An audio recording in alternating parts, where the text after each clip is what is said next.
We live in a fractured America. Entertainment and news are custom tailored to our tastes and served up by the invisible hand of algorithms and AI. It's becoming increasingly rare for us to engage in any sort of shared cultural experience. But there's one institution that nearly every one of us has some degree of fond childhood connection to. Long ago, before your first breakup, before bills, before work and stress and cynicism about the world, we had the comforting, optimistic innocence of Sesame Street. It's an iconic show that crosses class and cultural boundaries. It's remained steadfast in its mission statement, not only to entertain, but to uplift, promote civic values, and to educate. This next guest has been at the helm of the show as music supervisor for over a decade. It's a unique job that entails a delicate collaboration between producers, educators, child psychologists, musicians, celebrities, and puppets. So how do you navigate staying true to the heritage of the show while modernizing it to keep it relevant for today's media-savvy audience? We'll find out as we sit down for a conversation with this accomplished maestro who's proficient in every musical style from jazz to hip-hop. Today, composer, songwriter, father, and the man trusted with the musical direction of one of our most cherished television productions, Mr. Bill Sherman. Bill Sherman, thanks for sitting down, man. Thanks for finally making it happen. It's a pleasure. Absolutely. We've actually never met in person, so this is kind of a unique experience. You know. Mm-hmm. Well, I'm going to jump right in. I just Sure. finally got a chance to watch We Are Freestyle Love Supreme, and it's a really heartfelt, it's such a wonderful movie. For those of you that haven't had a chance to see it, it's available on Hulu. Let's get the plug right away in front because I think it's an important movie. It's about a hip hop improv troupe, I guess you could say, but more importantly, I think it's about friendship and kinship and the sense of family that you guys have all created for each other. Mm-hmm. So I'm curious, the first time you actually got to sit down and watch the movie and see it presented on a screen, like what were your thoughts? What was going through your mind? I mean, that Freestyle Love Supreme, in essence, is such a journey to begin with that it's almost impossible to sort of articulate it. I will say that the first time that I saw it, I was at Sundance. And the movie premiered at Sundance, and as many of us could be there, we were there. And, watching my giant head on a big screen just like drop F-bombs every fourth word just seemed very surreal to me in every way. But it was also, the way I look at it is Freestyle Love Supreme was like my 20s. Like when we were all of us, me and Lin Miranda and Chris Jackson and blah, blah, we were all in our 20s, most of us. We would travel all the time and just do these shows and then have these, other jobs to like get by. And so it's funny when I look back on it, like these are my 20s and these are my friends. And at the end of the day, it was always just like a bunch of friends in a room, like trying to make each other laugh. And if we could make each other laugh, then we were doing the right thing. And then if we could make 5 people laugh, cool. And if we make 10 people laugh, cooler, and so on and so forth. And then, we kept on touring and owning the craft. And then someone wanted to put us on Broadway and someone would make a film about it. It's very weird to see like younger me playing gigs. And like, also it's really fun to have my kids watch it because they're just like, who is this person I've never seen before ever, And so that's a little surreal too. And it's just like, it's sort of having like which I'm sure can be said about many documentaries. It's like having a living, breathing, like scrapbook of your, of some of the stuff in your past. So it's, it's a super cool thing to watch. And every once in a while, somebody from where I live will just be like, hey, I saw your documentary. Cause they really have no idea that like, that's a part of my life because I mostly just like write songs for Sesame Street and like do other kinds of stuff. So that's just like this weird performance angle that I have. Yeah. And so it's an unexpected thing that's, just again, was just a bunch of guys in a room trying to have some fun. And now a bunch of people know about it, so. What was I'm a little confused. Like so in some of the scenes in the movie you were on stage and some you weren't, like what's your actual role day to day throughout the years with those guys? For Freestyle Love Supreme, I'm in the group. So I play keyboards in the group. I mean, when we've done television shows and other stuff, I've been like the music director, but for the most part, so the way it's set up is there's a beatboxer guy and there's 2 keyboard players. One guy plays like the bass and a keyboard and another guy plays another keyboard. So I usually play like the bass with my left hand and then another keyboard in my right hand. And then, that's it. That's one thing, when I was in college, I went to Wesleyan University in Connecticut. I was a saxophone player and I performed all the time. And then when I left college, I sort of abandoned performance. So having Freestyle Love Supreme to be like a performance group is super fun. It's very odd that the one time I perform or the 5 times I perform a year are on like a Broadway stage in front of a bunch of people, which is super cool. And I'm very lucky that that's my performance thing. And it's very surreal still, like just, to go to go outside after, go to the backstage area and people are there and they're super into it. And people have seen Freestyle Love Supreme like 30 times. I just think that's so wacky and weird and awesome. And the good news about it for them is that, the show is different every night. So at least they get something new and different for sure. And do you feel, in terms of a movie, it's always dicey because there's arcs and narratives that need to be squeezed in or sometimes manufactured. Do you feel like it got the themes right? Well, yeah, I think the interesting thing about that group is there's 1,000 themes because it's all very specific, different people with all kinds of careers and things that have happened to them. I thought that the director, this guy named Andrew Freed, who, in addition to doing that documentary, has done like Chef's Table and Cheer and a bunch of other things. And he has been a friend of ours for like 15 years or something crazy like that. Like he was at my wedding and he was at Lin, when Lin got married and all this stuff. And so he knows us really well. So I feel like there's like 100 stories he could have told. And like, this is just the one he decided to tell. And it seemed like where we are in our lives now, that the one that made the most sense. It's sort of about guys who are friends, who get older, whose lives change, who have kids and their lives change again. And then it's all in the shadow of like an unbelievable amount of success, which you can't really prepare yourself for at all as much as you would like to, in my opinion. And so watching what success does to all of those people and how they handle it and how some are more successful than others, and it creates this interesting dynamic. I think that's a very interesting part of that thing for sure. I mean, could there be other storylines? There are many, but that's the one that he took. So. It's interesting because I was just about to get to, like, one of the themes that I'm always fascinated with that I love to explore on this podcast is the politics of success and of fame. And, for those of you that haven't seen the movie, one of the group members, one of the characters in the movie is Lin-Manuel Miranda. And you might recognize his name. He had a little sleeper play on Broadway called Hamilton a few years ago. And it's become, wildly successful. And I assume he's become, wildly rich as well. And I'm curious, like, how has that affected your relationship with him or his relationship with the rest of the guys in the group? Because, group dynamics it's such a fragile thing to begin with. And it seems that such a dramatic shift in success, like, wouldn't have an effect on the fabric of that relationship.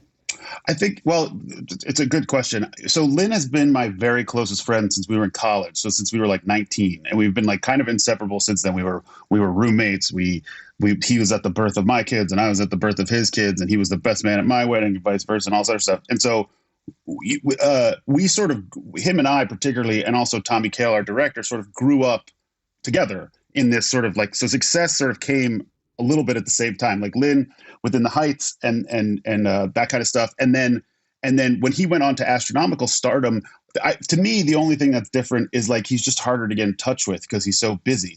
He's always been, I don't know how to put it. He's always been this kind of same person who is people are attracted to and people are interested in talking to, and he's very energetic and he's very easy to be friends with. And so, now it's just like you go out to dinner with him and people are asking for photos and autographs, which to this day is also like very surreal and hilarious because like, he's just like my bozo friend who like I hang out with and we like go out to dinner and get drunk and like hang out and like he sends me pictures of his kids every morning and I send him pictures of my kids just to like stay in touch and see what's going on, and stuff like that. And so, it's just that part of it is very different. I don't think the wealth with him is I personally don't think is, much of a thing. Like he's not a flashy guy. He's not a flashy dresser. He doesn't buy things. So like, I think what he does, which I think is very, genuine, is he donates a lot of his money and time to causes, including like the Hispanic Federation and all kinds of other stuff and the Biden campaign. And I think that's, that sort of keeps him grounded as well. And then the same thing with the other guys. I think, we've all managed to find like little pockets of success that are based on this. Some have gone on to like have, Shockwave, the beatboxer guy, he's like a beatboxer. Like he makes money as a beatboxer, and and Utkarsh is an actor, and David is an actor, and we all have this sort of central thing, this sort of like, I don't know, we all come back together to do this rapping thing. So it's sort of fascinating, It's interesting. I mean, throughout my career, the people that I've shot that have become or are really famous or successful, there seems to be like almost, it's a generalization, but it almost seems like there's two paths. Like either they become incredibly successful and famous and almost want to disavow their past and kind of reinvent themselves and surround themselves with people that are on their level of fame, or they consciously surround themselves with people that are a grounding force, they have a shared experience that predates this large level of success. And it seems like you guys really adhere more to the latter aspect of that than to the first. I think for Lin, we are that for sure. We're like the thing that like we were around before the success and the money when we like could barely eat dinner. And like we had like Lin was a substitute teacher. I worked at Viacom in the computer tech department. Like we had all these ridiculous jobs and we could barely, we lived in a $1,500 a month apartment in Inwood. That was in Inwood at the top of New York. It was just like a total disaster. And and I think that you have those shared experiences when there's no success, and you like grind and you like live in this sort of thing where you're all sort of pushing for this thing, and I think that's when the real bonds of relationship can really be made, because like that's when you really know the person. If you know them at their lowest, as they say, like you really know them. And I think that is a really grounding force for all of us. And I think we're lucky to have that, because I don't know what it would be like if we didn't. I mean, I want to read a quote. There's a great scene in the movie where Lin-Manuel says, "I knew who I was by the time that Hamilton came out. It's a lot harder when you get hit by that wave and you don't have your shit figured out." Yeah. And I think it seems like after watching this movie, I mean, not directly, but it seemed like he was indirectly referring to the camaraderie that you guys had. I mean, that kinship and the experiences, it seems like a real contributing factor to him being secure in himself and not becoming this like ugly, famous person. You think that's a fair statement? I think that's an absolutely fair statement. And I will say this, when people ask me about like how was Lin when we were in college, I say the same thing every time, which is he had this air about him, and it's not arrogance. He knew he was going to be this larger than life person, like forever. Like he just knew it. And so like, and he would say that. And if you asked him, he's like, "Oh, I'm going to be this big deal." And you're like, "Shut up. Like, just come on." And then he was right about it. And then it wound up like, it didn't feel like he was being patronizing or he was being like insincere. He was being super sincere. And you were just like, "You're so full of shit." And then it just wound up happening. And so I felt like in some way he's like sort of been preparing himself for his whole life for this kind of stuff. And like, he just sort of fits well into this thing. And so ever since we were in college, he used to say that all the time. And so, it's sort of, if he wasn't famous, I'd be like, "What happened?" So I guess that's sort of like, you talked a lot of shit, man. What happened? I know. Yeah. There's some really interesting other arcs in this movie. I mean, Hamilton kind of plays a really key chapter in this movie in, kind of the second, third act. And, one member of the group moved to San Francisco for family reasons and kind of missed that chapter. And then another member was actually offered the role of Aaron Burr and basically lost it as a result of, his drinking and personal problems. But what's really interesting is that the theme of regret and jealousy is not really prevalent in this film. Was that downplayed, or do you think that's sincere? I know. I mean, I feel like all members of this group of Freestyle Love Supreme have some sort of regrets and jealousy. Like, how can you not? When you have that amount of astronomical success, how can you not be like, "Holy cow, where am I?" Or like, "What was my involvement?" And I don't think that's particularly like, focused on, but I think there's an underlying sense of that, only because it's inevitable. I don't think that you can psychologically distance yourself from something that's that meteoric without, you can't. I mean, it's right, and it's right on top of you, and it's right there, and you're just like, "Well, what's happening here?" And da da da da. And it's always, and we joke about it, and I think that that's our way to sort of, make each other feel okay about it. Yeah, I mean, I feel like it would be self-reflective to not think about that at all. I mean, absolutely. But there was one really beautiful scene, I thought. So UTK was one of the group members who was offered Aaron Burr's role and kind of, essentially lost it because of his personal problems. And he speaks really candidly about it. And there was a great scene when somebody asked him, "Why don't you drink?" And his response is, "Have you ever heard of the play Hamilton?" And I just thought it was such a beautiful way to turn a negative into a positive. And, the way he spoke of it being like a North Star in his life to make him have a constant reminder of why he needs to stay on track and keep his life, away from alcohol. That was a really beautiful scene in the movie. Yeah. He's a really beautiful person. Utkarsh, has had a lot of trials and tribulations in life, and he's been able to sort of turn it. He just had a baby, like stuff like that. And he he always comes out on the other side really well. And he went through a lot of hard times. Like, we knew him definitely during the bottom times. But yeah, the thing with Hamilton, I wasn't around for that, but I know that he sort of like played himself out of the role, and it just wasn't the right time for him. And I think part of him is shooting himself in the foot for having lost such an amazing opportunity. And then part of him is just like very happy that he didn't, because it led to other things. And he's like a very successful movie career, and he has he wouldn't have gone to,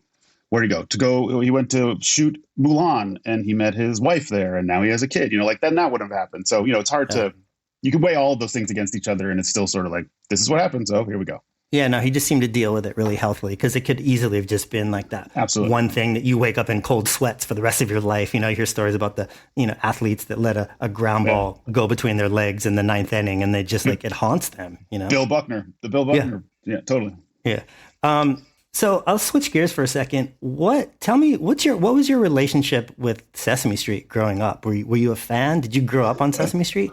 People ask me that a lot now that I've been there for like 10 years. And the immediate answer to the question is I did, but I didn't, it wasn't at a time where I grasped it fully. Like I was like a G.I. Joe, Transformers, like He-Man kind of kid for sure. And so now, now that I've worked there and people always corner me, they're like, remember when Snuffleupagus was a imaginary friend and blah, blah, blah. And the answers to questions are no, but like now having gone back and sort of researched these things and like have a good answer for them, like, yes, now the answer is yes. And like, musically speaking, you have to go back and sort of mine the treasure chest from time to time when people want certain things, certain songs, certain vibes or whatever. And so like, I've become definitely more familiar with it, but I didn't have an immediate relationship to Sesame Street, but now it's, it's like this humongous major part of my life. And so I've sort of grown into it, as it were. And I think Sesame Street sort of grown into me at the same time. We sort of have, become friends.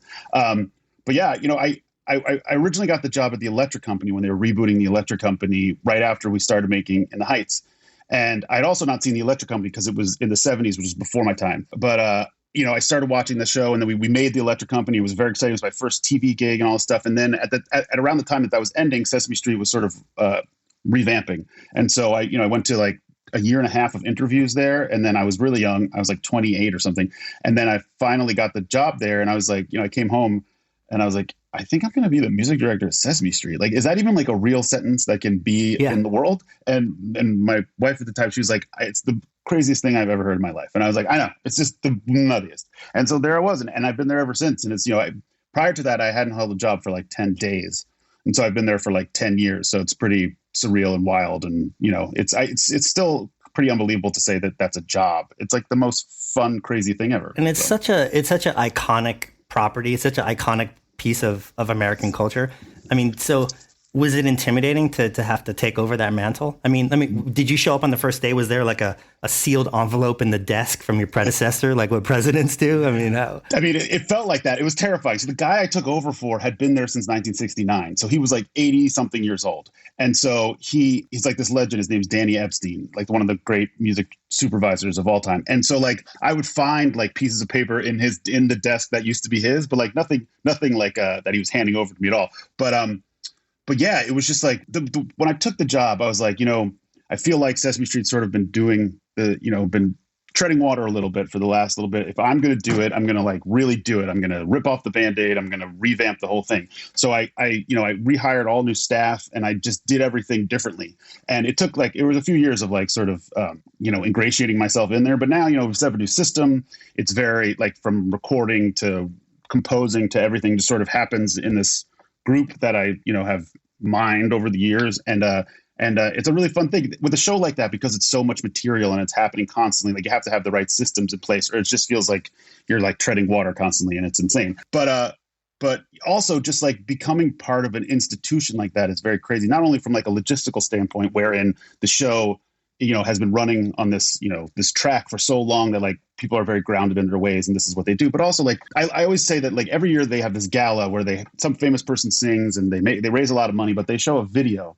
And to me, like, when you're in something, you always forget what's going on around you. And if you watch this video of like the things that Sesame Street has accomplished in the past year or whatever, and, a song I write one day, 2 weeks later will be in Bangladesh in a different language and some kid will be singing it. And I'm getting letters from like all over the country. It's surreal. And and I always forget, I just forget the amount of impact both that I have musically speaking, but also that like the show has on me. I bring people to the set and they like walk on the set and they're just like, how do you work here? Like I would just be, and it's surreal. It's like, I always say that walking onto the set of Sesame Street, it's like walking into the Oval Office. I've never been to the Oval Office, but I assume it's like that same, like take your breath away sort of gravity moment. Of where you're at. Yeah. Because everybody like people have things in common. They pay taxes for the most part and they grew up on Sesame Street, and so like people have this idea of what this is and they go in and it always exceeds those expectations. So they're just sort of like standing there in a total haze and it's very fun to watch that sort of thing. But anyway, to this day, I still pinch myself every time I have to do something. Today, I had to, write a song, "The Monsters in the Street" to the tune of "Farmer in the Dell." That was today's epic Yeah.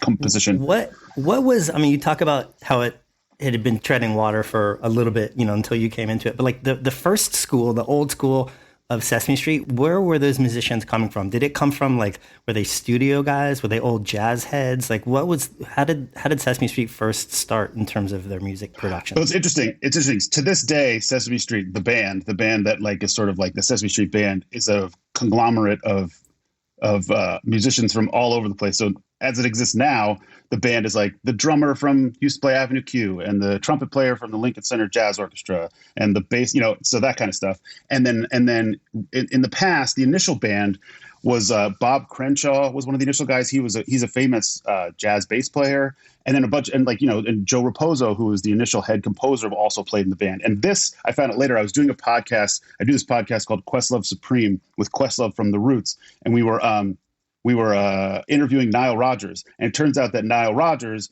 the famous guitar playing Nile Rodgers, was the first guitar sub on Sesame Street. So we talked about that forever. Like he one of the guys was sick or something. The guitar player was sick, so Nile came in. He was like 21 years old and just like sat down and shredded the guitar. And so we have that weird sort of. And he was on the show recently, like a year or two ago, and so that was sort of this very full circle moment. But it's always been like Broadway pit guys, session guys. Like Lou Marini, who was in the initial Blues Brothers, a saxophone player. He used to be Hoots the Owl, and he used to play all the saxophone stuff. And then, even today, so this is one of my favorite stories, is my fourth grade music teacher who taught me how to play the clarinet and the saxophone as a kid now works for me on Sesame Street. He's the woodwind player in the band, because I thought I'd pay that forward, and he's awesome. And he comes in from Long Island. He still lives where I grew up. And he comes in, when we went to the studio, he'd come in and record with all the guys. So, yeah.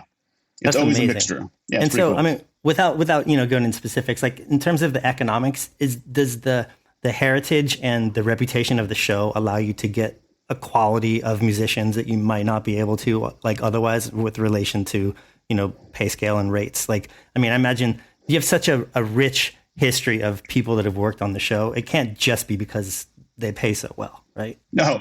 Well, the other great thing about Sesame Street is that it's like a regular job. And I think any musician in the world, whether they're busy or not, wants to have a regular job. So like when I first was putting the band together, I went out everywhere and I met all kinds of guys. And I feel like one of my best assets as like a leader of things is to put the right guys into the room. And so with Sesame Street, it was not only finding the best players, but it was finding like guys that could hang out for like 4 hours every Tuesday for the entire year without wanting to kill each other. And we've been doing this for 10 years and it still works. So that's like a miracle. But the other thing about the Sesame Street Band was also guys who could play anything, because like we could sit there and we could go from like a bossa nova to a hip hop tune to a rock tune to a salsa thing. And they have to be able to play it all. And it has to happen quickly because we usually do like 40 cues a day or whatever it is. And so it's a lot of work and it needs to sort of move. So over the years, every guy has sort of found his niche, and like we know how to support each other and make the thing work. But yeah, from an economic perspective, you want to have the Sesame Street gig. It pays very well and it's regular. And so besides like being a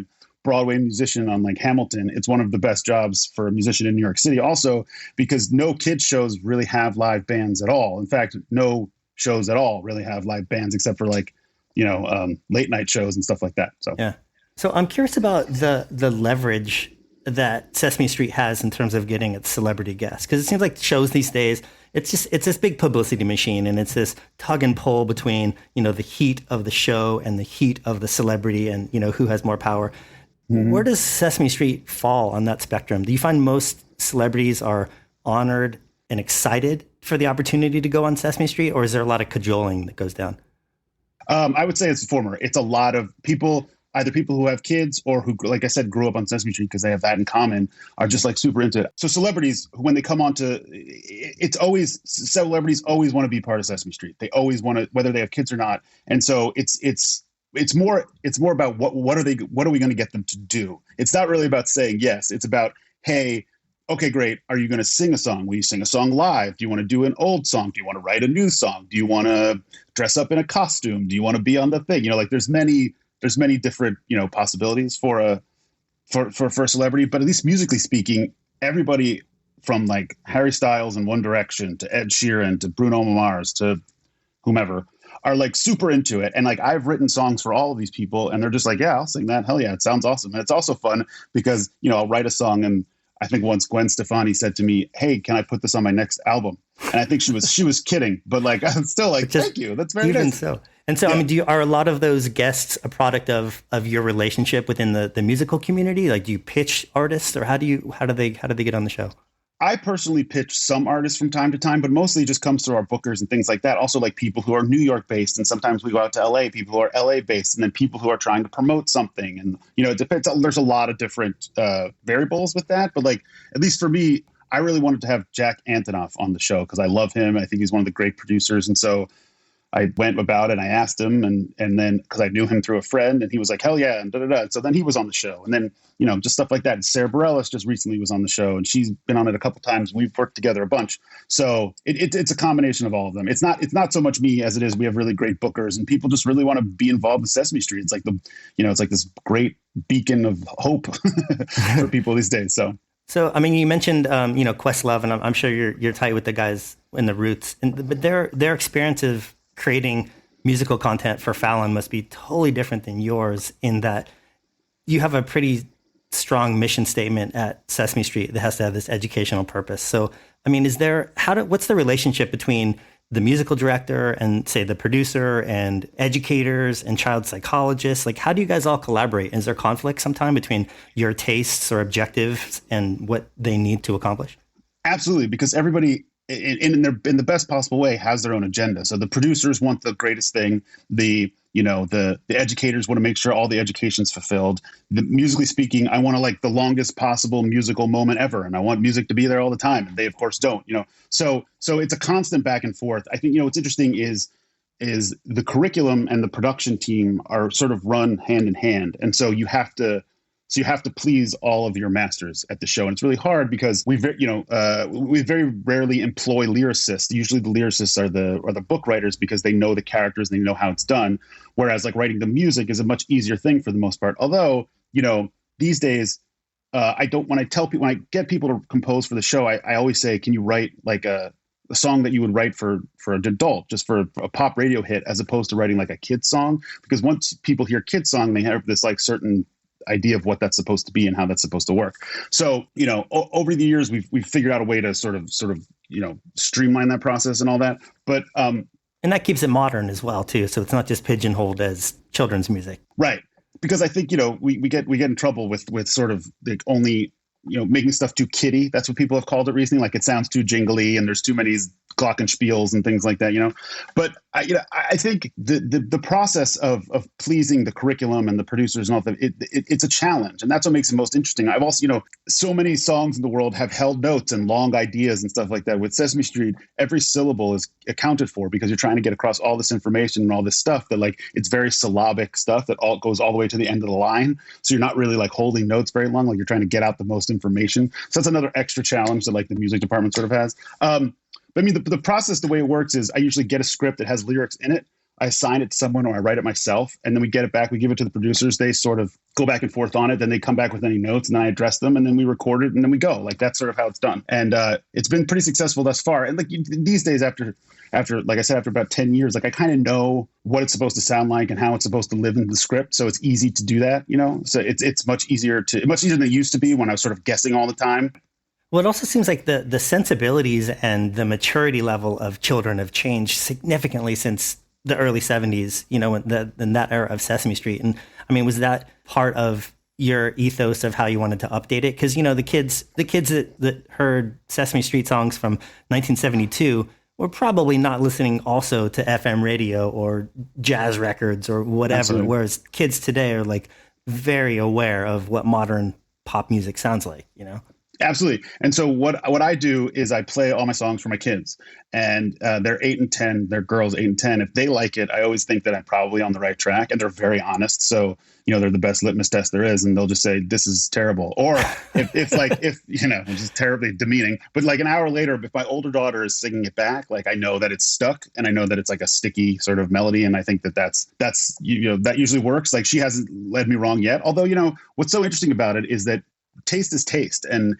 liking of music is all subjective anyway. So like I might write a song that I think is fantastic. My daughter might think it's fantastic, but I'll play it for the producers and they hate it. So it's even after this time, it's still a bit of a juggling, like to figure it out.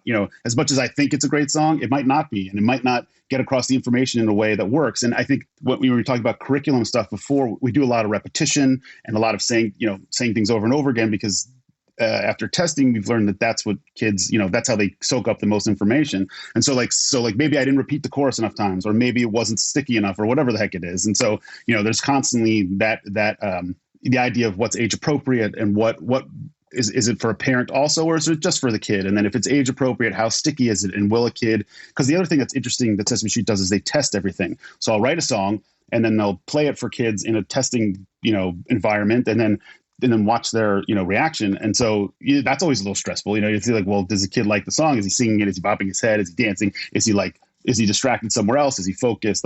So. You do that with focus groups with children? Yeah. I'm not actually part of that, but I do sort of get the, results. They come to me and they say, well, this song did or did not do. And so we need to either do something similar to it or do it again or whatever it is.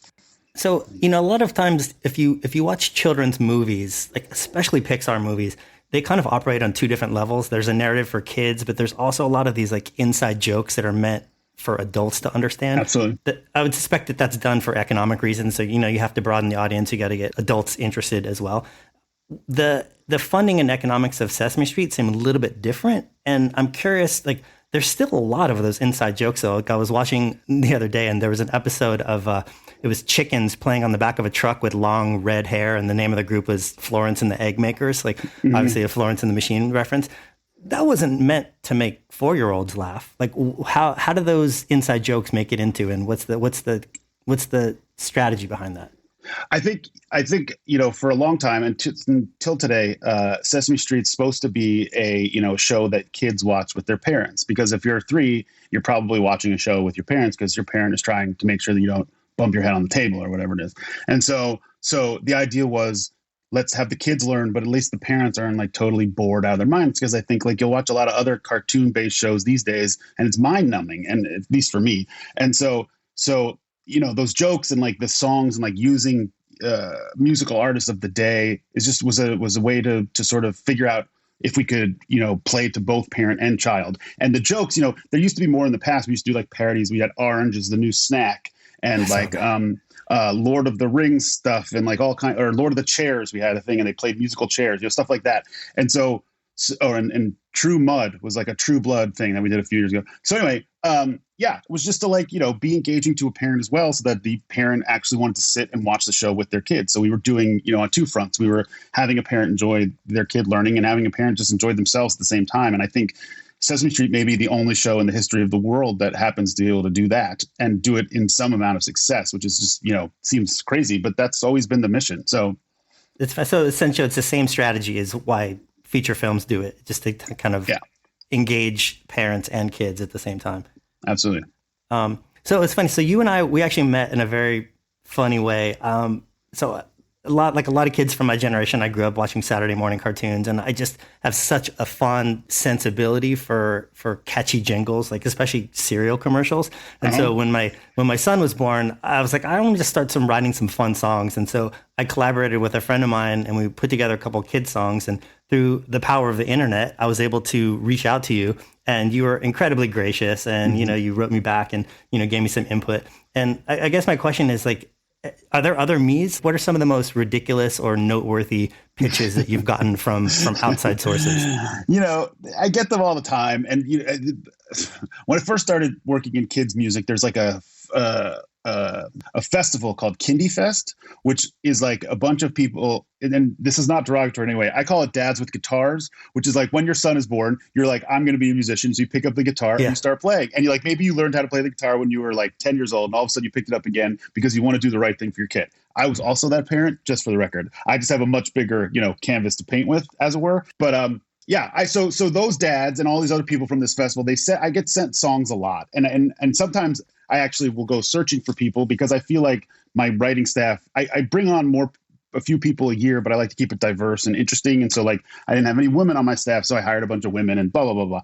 And so some of the songs are terrible, like, let's be honest, and some of them are really fantastic. The interesting thing is like I'm not actually supposed to listen to stuff that's unsolicited, because they can be like a whole thing, like I copied someone's song if I heard it and da da da. So there's like that whole legal side of it for sure. And then, you know, people be like, hey, one guy wrote like, hey, I know how to play all my major and my minor scales. Can I be in the band? And so the whole band thought that was really hilarious. And so like, oh, major and minor scales, you know, and like these days, because of social media, you can be out there, people can find you. And so like, you know, I get the other thing I get pitched for, which is very grateful, is people want like the sheet musics to songs from Sesame Street that they love. Some girl wanted to sing one of my songs at like her communion. So we got her the music so she could sing it. Like that part of it's really cool too. But submission wise, it's tough. And like sometimes I actually like will go on, like I will see things on my Facebook feed or my Instagram feed, be like, oh, and then I'll research the person and then I'll get in touch with them. Sometimes I do that. It just depends on like what I'm looking for or what I like that day. So it's funny you mentioned that. So I picked up at a used bookstore. I got this great find a couple years ago. And I think it was from the Columbia Record Club. It was like a 5 LP set of, it's called the Sesame Street Music Treasury. And it was like in pristine condition. And it just has this amazing archive of 5 albums of Sesame Street music. And I've tried to find it on Discogs and like, I can't find any reference to it. So it's either completely worthless or priceless. Like I can't find, are you familiar with that? Do you know? I'm not. A lot of people. So Questlove, as I was saying before, is like a big record collector. He has all of the Sesame Street stuff. So he would be a good. I can ask him about that. Here, let me write it down. What's it called again? So, it's called the Sesame Street Treasury. Yeah, and I think it was a Columbia House project. So it's like it's a box set with 5 LPs of all right. Sesame Street stuff. I will get you some more information. So yeah, that stuff is everywhere. Like Sesame Street went through like a 70s, from the 70s into the 80s, where they were just making stuff all the time. And we have archives of all that stuff and DATs and old reel-to-reels. There was a time where I wanted to get the multi-tracks to everything. So I was recalling reels from our archive, which is in Newark. And they would come and bring me just like boxes of reels. And I work at a studio that has, you know, reel-to-reel machines. So we would put everything up on the reel-to-reel just to like listen to it. And we'd have like these multi-tracks of like the original, like Toots Thielman playing the original harmonica thing on the thing, you know, and then we would digitize all of it and then like sort of just figure out what we could do with it. Like crazy stuff like that we happen to, that still exists and is there. It's just sort of hard to, you know, you have to know what you're looking for because there's a lot of it. And yeah, and all the vinyl stuff and all of it is all exists in some form somewhere. It's just it's locating it and knowing where it is. And so I'm curious about, so, you know, Sesame Street, in terms of, it's always been a very progressive show, but not political. But you know, in this time that we live in, such a divisive time, have you pitched any projects or worked on anything that got a little blowback in terms of it might have had been perceived as too forward or too political, or just it kind of struck somebody the wrong way? Is there any internal conflicts that you come across in terms of the content of the show? I don't think there's internal conflicts, but I think you'd be surprised as to what gets blowback and what doesn't. I think some things that if you're on one of the coasts just seems like sort of everyday fare might not be so cool in the middle of the country. So we get letters and stuff all the time. Like, why are you trying to teach my child this? How dare you? Stuff like that. Which, like, when we were creating, like, you would never think would get that sort of reaction. And all of a sudden it's like, oh, that's insane that's could be what it is. Internally, like we've teamed up with CNN a lot recently. We've done stuff about COVID. We have a racism special that's coming out really soon. That's really great. Wow. I mean, Sesame Street is still able to stand on the forefront of all of this stuff, which is unbelievable to me after 50 years that they can still do that. And so I think internally everybody has opinions and everybody, you know, wants to quote unquote do the right thing. And I think every day people are having discussions within Sesame Street about what the right thing to do is. But like the political climate now is so varied and crazy. It's sort of hard to predict the effect of our material and our content will be. So, you know, we're cautious, but we're, you know, also trying to lead, I think, at the same time. And it's fun to be at a place, not fun. It's important and it's heavy and it has gravitas to be at a place that sort of has people's ear. You know, it's like if you asked any parent what's the top 3 children's shows, Sesame Street would certainly be one of them. So we still, after 50 years, have this grasp of what people do. And like, we will make something and it will be in the news the next day, which is pretty insane, after all that time. But also it's like, we're making things that are important to society and that are important for people to know. And so having that amount of effect is particularly noteworthy. And it seems like you really, you recognize the responsibility that you have by having the access to those children's minds. Yeah.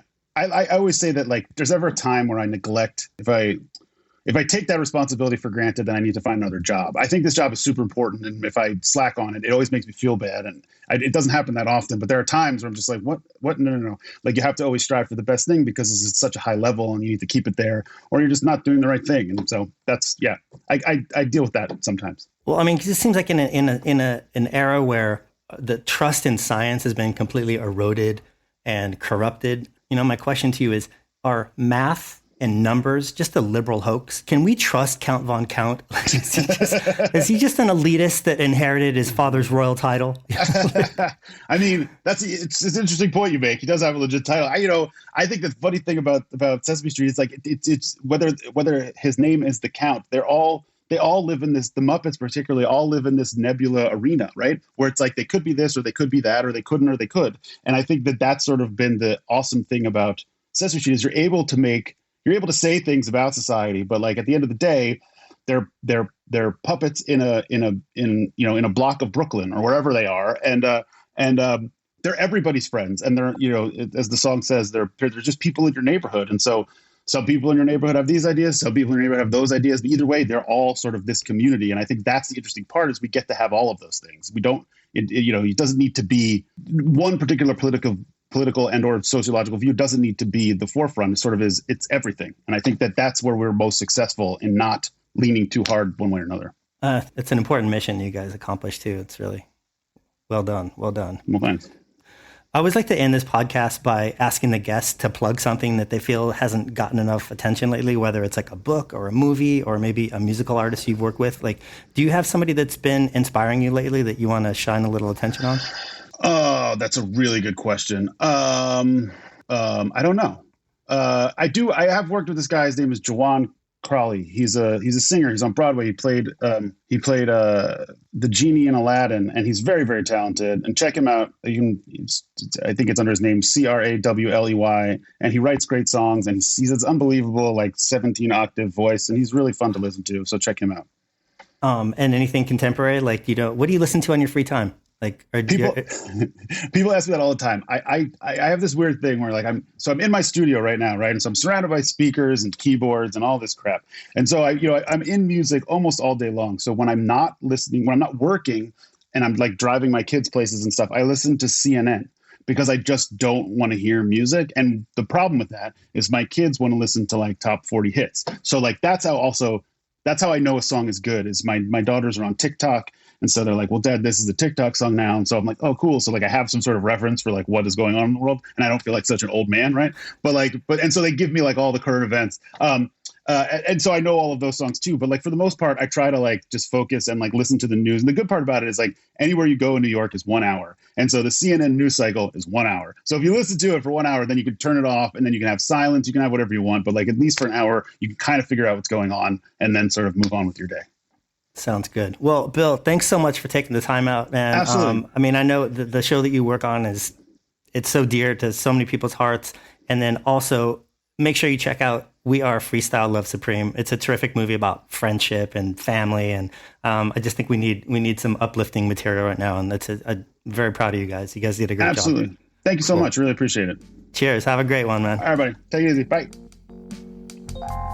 This episode of The Plug was produced by Bucci with audio engineering and original music by Peter Buckingham. Thanks for listening, and a huge thanks to today's guests for dropping in. If you like this episode, hit subscribe and be sure to tune in for future conversations.